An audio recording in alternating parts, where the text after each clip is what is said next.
What does your sign, no Hamas, no Mas mean?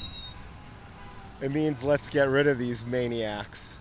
And it says it in Spanish because we're in Los Angeles. And I think no mas Hamas is something that the Hispanic population here can. That's good. How about save Gaza, destroy Hamas? How would destroying Hamas save Gaza? Oh, well, it may save Gaza if another Hamas-like group doesn't arise in their place, like Palestinian Islamic Jihad or some other fanatic group. But right now, they're the monsters in charge, and if we destroy this monster, God willing, it'll give the good people of Gaza, the ones who may not want to murder our Jews, a chance.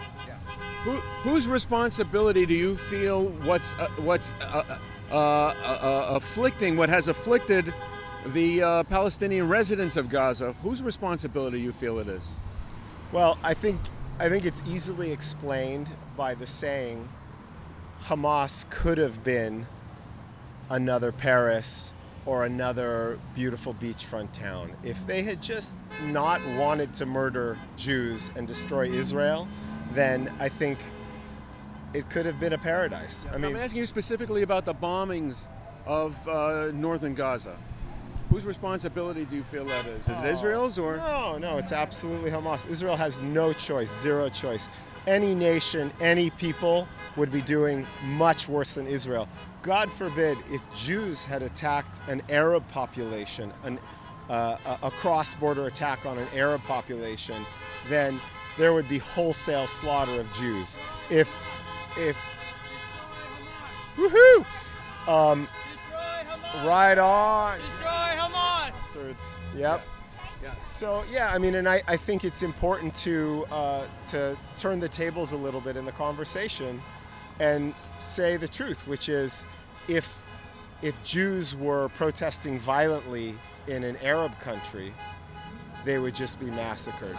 The way that Palestinian supporters protest violently here, thank God we have a country. Yeah, but no, I'm asking you specifically about the bombings that are being attributed to Israel as genocide. Oh, there is no genocide. If Israel wanted genocide, it would do carpet bombing. It has nukes, tactical nukes. It could clear Gaza in a day. So Israel is being as discriminating as they can reasonably be in their bombing strategy without, risking a huge number of Israeli soldiers, which they're already losing, but they would be losing double, triple, quadruple if they weren't doing the bombings they're doing. Yeah. Have you been to any protests against Israel? Yes, I was at one at UCLA and also at Cal State Long Beach. And basically there were hundreds of idiots who knew nothing. They didn't even know where Israel was on a map, but they were being led by radical Islamists. I could see. It was a setup. They had handlers, basically radical Muslim handlers who were telling them what to do, what to say, but they were just useful idiots, which is actually what this sign says on the other side. If I take this off, you can see. It says, "You are useful idiots. These thugs love you," and the thugs are the Hamas billionaires and the damned, or he should be damned to hell, Ayatollah. So this is who these young American college protesters are protesting for. Jihadist billionaire thugs who are destroying their own people, literally sacrificing their own children so they can kill Jews. Now, have they done this before, or is this a first time? Has the Palestinian leaders done this in the past? Oh yeah, I mean, this is what they've been doing since Arafat? No, since before Arafat, since the Hebron massacre, since the 1920s, they've been. No, what I'm asking is, have they inflicted casualties in order to elicit humanitarian aid that they keep? Oh yeah. Sacrificing their own people to get worldwide sympathy. Yeah, it's an old pattern. It's horrible to think about, and I wish the average American understood the dynamic, which is we put our children and our people in danger by attacking innocent Jews. They respond to defend themselves. And we put our children intentionally in the way. We hide behind them. And that's what this shows right here, right? The choice is clear.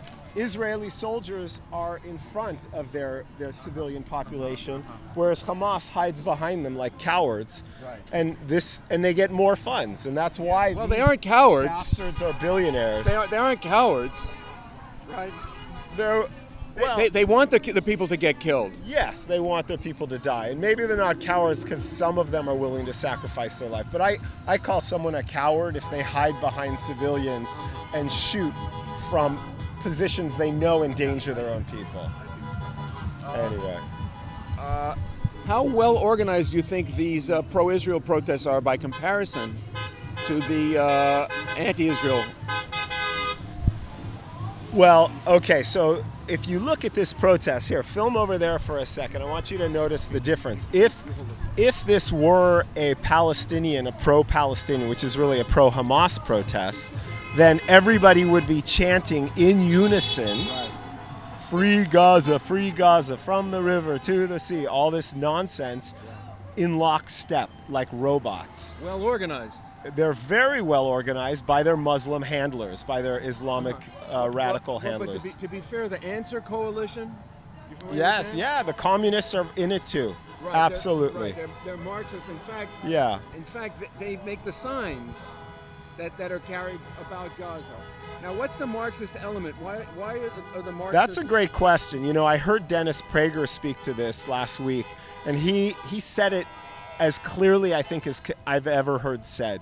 What he said is, when you look at the world and you see the differences between the West and the non-West, between the developing world and the West, and you see the tremendous poverty, corruption, violence happening in the developing world, in the Arab world specifically, there's two possible explanations.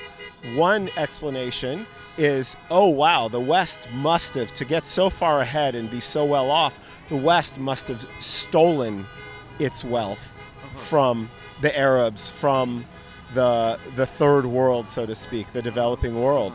And then the other explanation, which is the correct explanation, is that Judeo-Christian values actually lead to peaceful societies, lead to wealth, lead to innovation, lead to tolerance, are tolerant inherently, and that all those things create a better world. Now, where the Marxists come in is, the Marxists go for the easy explanation, which is, I see wealth over here and I see poverty over there. It must be theft, because the world's a zero-sum game. And if someone gets wealthy, they could only do it at someone else's expense. But the ones who are protesting here, like up La Cienega before Christmas Day, they were the BLMers during George Floyd. Now that George Floyd is over and another election year is going on, is there something larger at stake? Is this just about Black Lives and police overreach? Well, I mean, unfortunately, the left and the Democrat Party has realized the power of using race as a political tool and racial baiting.